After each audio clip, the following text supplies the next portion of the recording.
Welcome back to the circus, everyone. Welcome back to the circus, because this team is a clown show. So I'm recording this after the pick six. There's still 12 minutes in the game. I don't need to watch it. I've seen enough. I've seen all I need to see to make a statement on how this game went. And Bears fans, you got humbled today, and you need to shut up.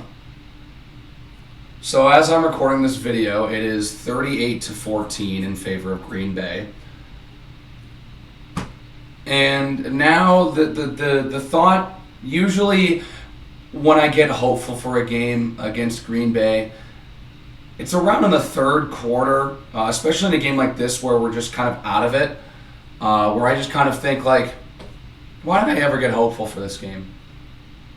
The same tropes, the same things that it doesn't matter. The personnel will change, the head coach can change, the general manager can change. Nothing changes. The result and the outcome remains the same. And it's depressing, honestly. The emotions I'm feeling right now aren't feelings of like anger and frustration and needing to scream towards the rooftops to get my point across, which I really shouldn't do. They're not worth my energy for that, because my vocal cords are shot right now. And it's not because of this game. My vocal cords were destroyed over the weekend. If it wasn't made apparent by the Colorado flag in my room here, let me see, it's something like that. It's right here. I was at the game yesterday. As of me recording this video, it was yesterday against Nebraska. And leading up to that game, I'm belting out. Like, my voice is just, it's not in a point where I can scream a bunch. And even raising my voice a little bit, I can feel it starting to kind of lose its touch. I know I can't even remotely scream, because I know that I'm going to have a terrible voice crack. So I know there will be people, especially Packers fans, who will want me to yell and scream. You're not getting that today.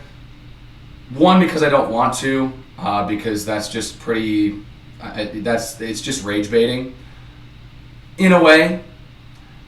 Two, my voice can't handle it, so I'm sorry that I can't amuse you further by yelling and screaming. I know that's how my reactions in 2021 got so popular, is because I was yelly, screamy man, and oh man. And you know what sucks most about this game? The fans. Specifically Bears fans. You guys are annoying. Yes, Bears fans. You know what? You guys are humbled. You guys barked and barked and barked and talked all your trash over the offseason, saying how Fields was going to develop as a passer and he's the greatest thing since sliced bread. Well, guess what? He isn't. Guess what? He threw I wouldn't say a terrible pick six. It wasn't like the one he threw to Jeff Okudah against the Lions last year. That was atrocious. But it was a forced ball that he threw, and, well, Packers were ready for it. And guess what? The reason the Packers won this game wasn't because of one play or another. It was because they were better coached. Mainly on the offensive front, because the Packers' defense today didn't need to do much. They really didn't need to do much. And because the Bears had the incapability to stretch the field and throw the ball more than 5 yards down the field, the secondary for Green Bay has done pretty much virtually no work. So they're still healthy as we speak, as we're in the middle of the fourth quarter. They're still like, oh, I could go for a full another game if they're going to keep playing like this. And this is my issue. The Bears, there's all this talk about how They're going to be so much of a better offensive team. They're going to be they're much improved. And while there is a degree, they are an improved team that they were last year. They're not going to win only 3 games this year. I do believe that they're going to be better this year. That doesn't excuse the fact that they looked horrible in this game. They really did look like they were going to go 3-14 again. And while you can put the interception on Justin Fields, I know that a lot of people are getting really tired of the Justin Fields hype train and the meat riding, if you will. But I will say one thing. It really isn't like all his fault in this game. He looked fine, but he had the bad interception, had a good touchdown throw, had a good touchdown pass, but still, what are we doing offensively? And that's the reason why I said it's not entirely Fields' problem. I'm trying to look at the big picture with the offense here. What is this play calling? What are we doing? It's like I'm watching the Mark Trestman Bears or the John Fox Bears. It's like I'm watching the Bears for the past 20 years outside of 2001 and 2006 at this point. What are we doing? This team is incapable of changing. I get that we had the best rushing attack in the league last year. And guess what? We were the worst team in the league. We had the best rushing attack in the entire league. And we were the worst team in the league. If that doesn't tell you how much of a pass-oriented league the NFL has become, I don't know what does. Because Justin Fields had over 1,000 yards rushing. It was basically doing everything he possibly could to win this team football games, but he couldn't even will it into existence because the team around him was absolutely atrocious. And it's not like they're even great this year. The team around him has gotten better, but does it mean that they're going to qualify for a playoff spot with how they look today? Hell no. It's not like I had super high hopes for this season anyways. I feel like they could have been a fringe wildcard contender if they played up to their potential. But even going 8-9 would most likely be the biggest positive swing any team would make this year, being a 5-win improvement over last year's record. But even then, that still would mean that they're a great football team. Hell, some people wouldn't even say 8-9 even means you're a good football team. So it's just putting it into perspective. If they win 6 games and double their win total, that's, that they're better, but they're still a bad football team. Which I think says more about last year's team than it does about this year's team, because it basically says that last year's team was historically bad, and they were horrible, especially in the back half of the year on the defensive side. And that was the big problem with the team today as well. Let me tell you, Green Bay did a great job targeting Tyreek Stevenson. He had a great first preseason game. He had a couple moments in those other 2 preseason games that kind of was like, this is your welcome to the NFL moment, and this is his true welcome to the NFL moment, being a rookie corner and getting burnt. Because that's unfortunately, that's how most corners play in their rookie year. Most corners don't have the season that Sauce Gardner had in his rookie year. Sauce Gardner is a one-in-a-kind for the fact that he can pick up on NFL level passing plays like that. It's such a different game than the college game, and it's a huge step up. So I'm not surprised that Stevenson looked bad today. I'm not at all. Because remember, Kyler Gordon and Jaquan Brisker early in the year did not look good at all. It took towards the end of the year for them to kind of even get anywhere near stable, which is why I'm really hoping that they can play better throughout the year. And the secondary just wasn't fantastic. They were getting confused all the time. Scheming from Green Bay worked perfectly. It worked exactly the way you'd envisioned it if you were Matt LaFleur and that offensive staff, because the Bears were fooled on almost every 3rd and long pass play. It was ridiculous. Now, the score was only 10-6 at halftime, and it was like, okay, we're losing. It sucks, but, there's got to be something in the locker room that Matt Eberflus has to say. And you can tell Matt LaFleur did the better job adjusting. Because guess what? They got Aaron Jones involved, which was a problem last year for the Packers. A huge problem. They would just abandon the run, and they'd abandon using their best skill player in Aaron Jones. And that was why they lost a lot of those games that they did last year. A lot of the close ones specifically because they didn't utilize Aaron Jones. Well, guess what? Out of the second half, they utilized Aaron Jones. He went for over 100 yards in the third quarter alone. And 2 touchdowns.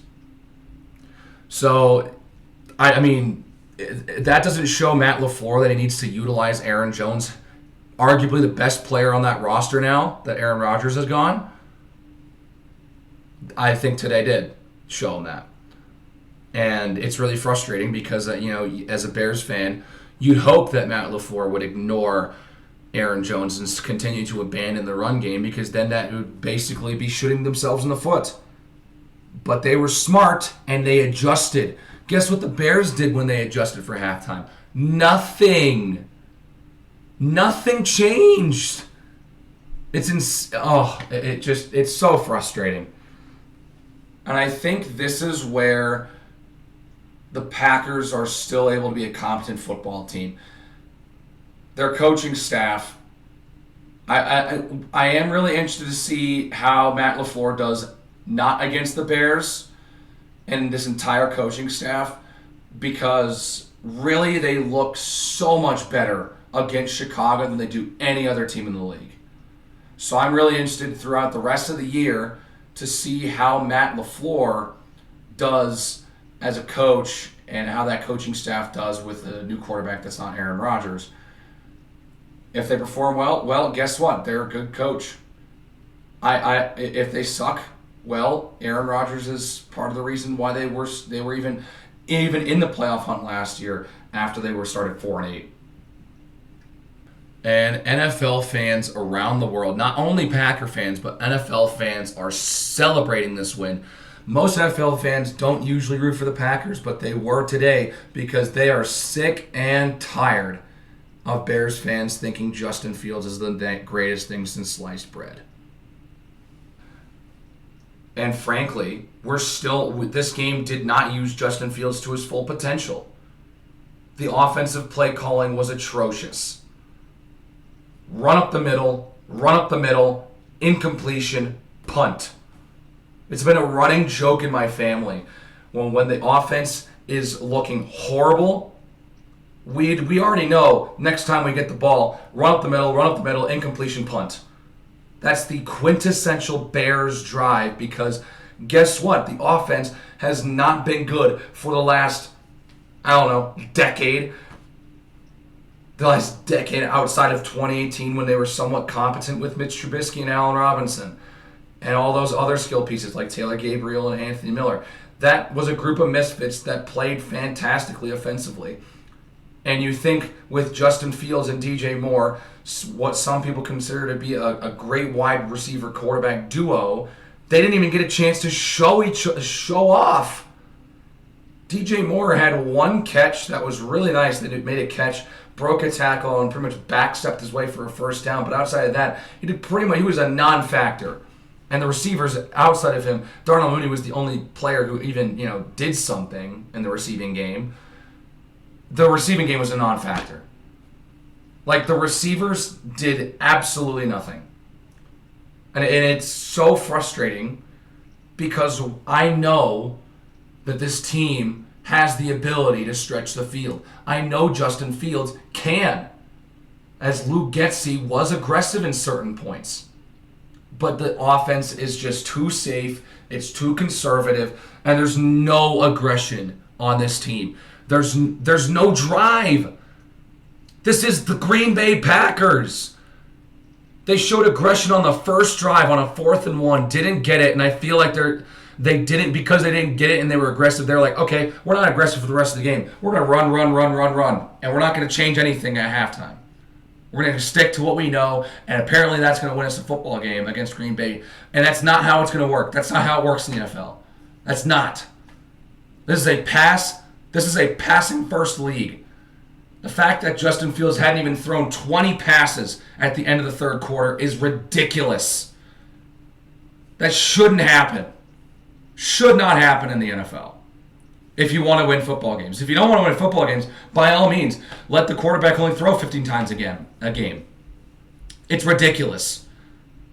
It's so unbelievably obvious that you have to pass the ball in order to win this league. But there's just the incapability of our coaching staff to throw the football. And it's so frustrating. And even when they do, it's only like a screen pass or like some 3 to 5 yard downfield pass. What is stretching the field to this team? This organization does not know the concept of throwing the ball down the field. And it's not like they have an old quarterback who is on his last legs who doesn't have the arm strength to throw 30 to 40 yards. They have a quarterback in just his third year in the league. And he can throw the ball. He can throw the ball. They're just not letting him. So it's like it's hard for me as someone trying to evaluate Justin Fields' performance. It's hard, and not necessarily his performance in this game. He didn't look awful in this game, but he didn't do anything to improve the team. Really, he basically was the only offense that they had when it came to the bare bones of things. I guess I don't know. When looking at his career, it's so hard to look at his career as either a success or a failure because they can run the ball, and he can run the ball. But what about throwing the ball? That was the big question mark coming into this season. And Bears fans talked so much about how Justin Fields is going to evolve and just blossom into this generational passer like Jalen Hurts and Josh Allen both did in their third seasons in the NFL after they got a big receiver. And that's been the big storyline going into this year. Can Justin Fields turn the corner into becoming a great passer? Because they got him some help with a number one wide receiver in DJ Moore. It happened for Jalen Hurts last year when he got AJ Brown. It happened for Josh Allen when he got Stephon Diggs. Will it happen for Justin Fields if the offense if they keep calling plays like this? No, because they're not going to get an opportunity to stretch the field. They're not going to get an opportunity to showcase their talents because the play calling is terrible. And that's what's so frustrating, is because I feel like Justin Fields could be a great downfield passer, but he has like no tape with it. Just look at their game last year against Green Bay at home. He had 2 great passes for like 45, 50 yards to N'Keal Harry and Equanimous St. Brown. That shouldn't happen, but he did because he threw a good ball. Granted, N'Keal Harry made a great catch too. That was great. It's so annoying because I feel like he can have that talent as a passer if the plays are built that way. The scheme is built on running first and running some more, and then passing maybe if we feel like we're forced to because it's 3rd and 14. Look, and the reason that's the big reason why I'm so upset is the play calling was just so safe. And there was no aggression outside of that 4th and 1 call. And what do we get out of it? 14 points. What do the Packers get because they went for it on 4th and 3? A touchdown because they had a great play design. The reason why the Bears don't go for it on 4th down nearly as much as the Packers do, especially in these games, Matt LaFleur has understood the rivalry and just goes for it on 4th down all the time. And I know, I've watched this game for years now, and I know every single time they're converting on 4th down because the Bears have the incapability to stop the Packers on a 4th down. I don't understand what it is about it, but they just have the incapability. It doesn't matter who's on the team, doesn't matter if they call up the greatest play, the Packers are going to convert on 4th down. It's so frustrating. It's so annoying. And it pains me to say this because I knew when they went for it on 4th and 3, the play that eventually led to the Jones touchdown, I knew that they were converting it. I didn't know it was going to be a touchdown, but I knew they were converting it. It's ridiculous. It's stupid, and it's frustrating.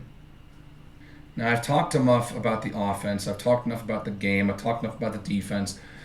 There's one more thing that is really grinding my gears about this game, and that's the fans. Not Packers fans, Bears fans. We need to talk. What you guys did this offseason is atrocious. You literally single-handedly made our fan base one of the most disliked in football. For what? Because you like Justin Fields? I like Justin Fields too. Did I think he was going to be the second coming of Jesus Christ? No, because he's not. And who knows? Maybe throughout the season he becomes a great passer. But guess what? You have to understand, we aren't going to be a great We're not going to be a great team when it comes to our quarterbacks. We never have been. We're the only team in the league without a 4,000-yard passer. And that's embarrassing because we've been around for 100 years. We're the oldest team in the league, along with the Cardinals. I'm not going to discount them. But Bears fans, is this what you wanted? Is this what you wanted? A serious question. Is this what you wanted? To talk and talk and talk all offseason for this to be the product? Do you really want to talk this much? Say we're going to go 12-5, win the division easily. Say that, don't get me wrong, I was also celebrating with you when Aaron Rodgers left. But unlike some people, I knew there were trade rumors, I think before 2020, before he had the back-to-back MVPs, about him going to Denver, about him going to the Jets. That was 3 years ago. And he didn't do it. I was getting really hopeful, and then he signed the deal, and my heart sunk. So I was not about to get my hopes up about him leaving and not get excited and celebrate him leaving until I saw that the contract was signed and it was official he was going to the Jets. And when that happened, it was a glorious day.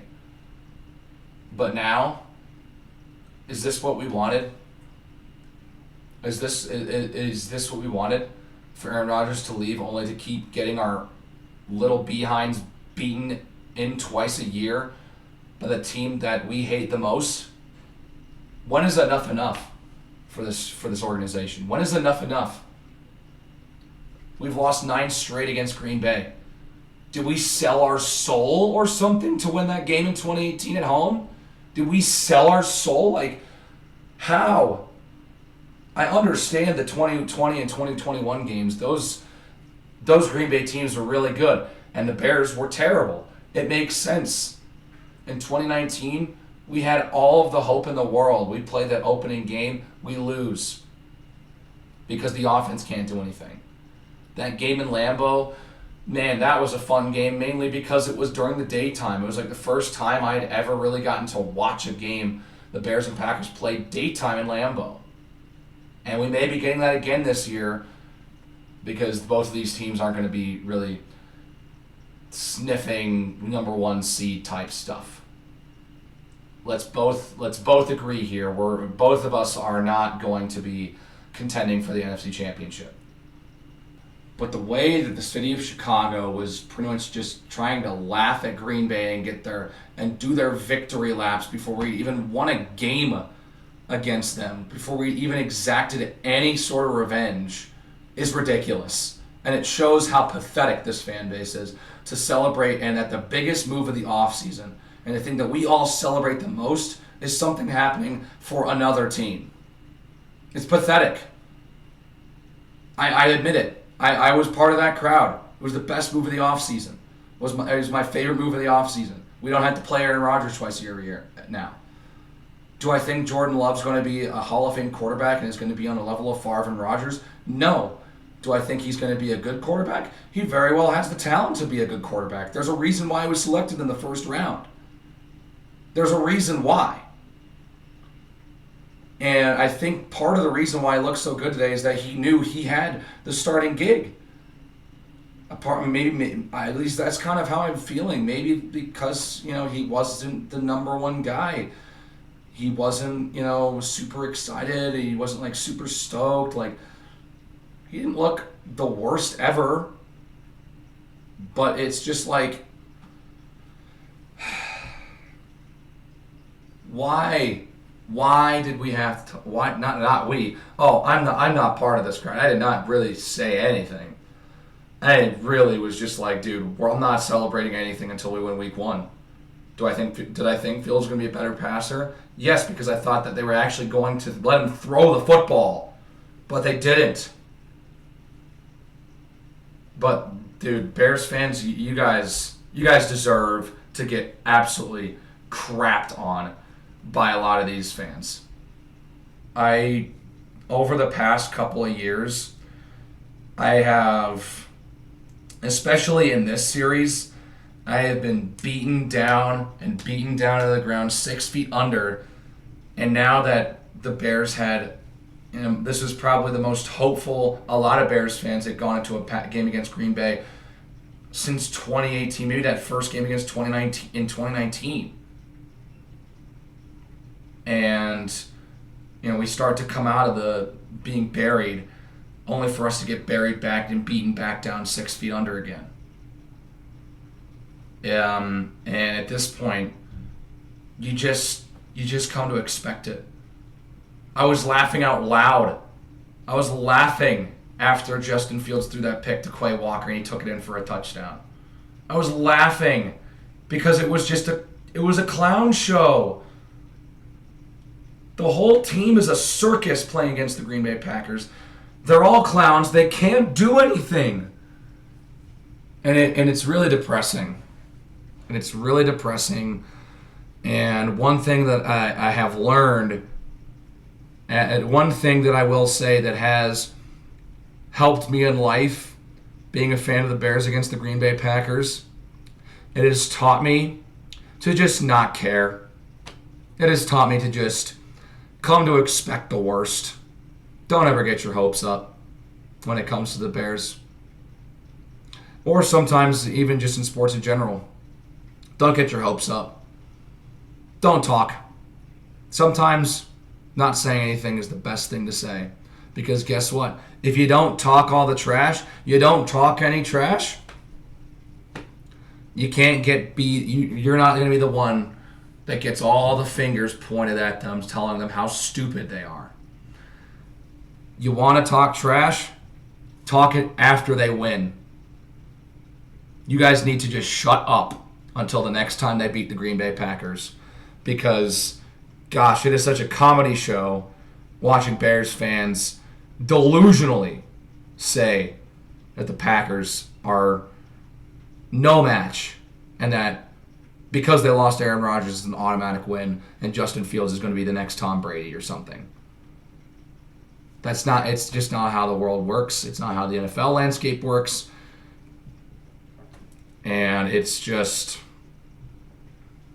I don't know what to say, man. I've kind of exhausted all my thoughts on the game. And it's just frustrating because I know that team could have won today if they had just not only believed in themselves, but actually prepared a game plan specifically tailored to play against the Green Bay Packers instead of just going run, incompletion, punt over and over again. It's a shame. The aggression and the tenacity was not there. And it does not matter how many unsportsmanlike conduct penalties the Packers took. That didn't matter to them. That they didn't care. That didn't matter. It didn't matter in the long run. Which, by the way, can I just say there were a lot of penalties in this game. Like, I know this is a big rivalry game, but this was a dirty football game. This was not clean at all. It seemed like every other play there was a penalty. And sometimes the penalty, they just throw a flag and then they'd be like, oh yeah, there's no penalty. So, I don't know, that was just a weird takeaway. That's just, both teams just, a lot of penalties. And the Bears had a lot of really bad ones that really affected them in the long run. Packers had penalties, but guess what? They overcame penalties. They didn't let penalties affect them that way. We did. And that's exactly how we lose football games. I really don't have. I've kind of exhausted all of my inner frustrations and thoughts and reactions. I hope you all enjoyed this rant, even if it wasn't as loud and screaming and screamy as you would have expected. I hope that not only did you get a bit of a kick out of me ranting about the Bears, but hopefully maybe you kind of saw things in a different perspective as well. Because guess what? The life of a Bears fan and a Packers fan right now are two totally, completely different lifestyles. One where they get disappointed in January, and one where they get disappointed in September. But please give this video a like if you enjoyed.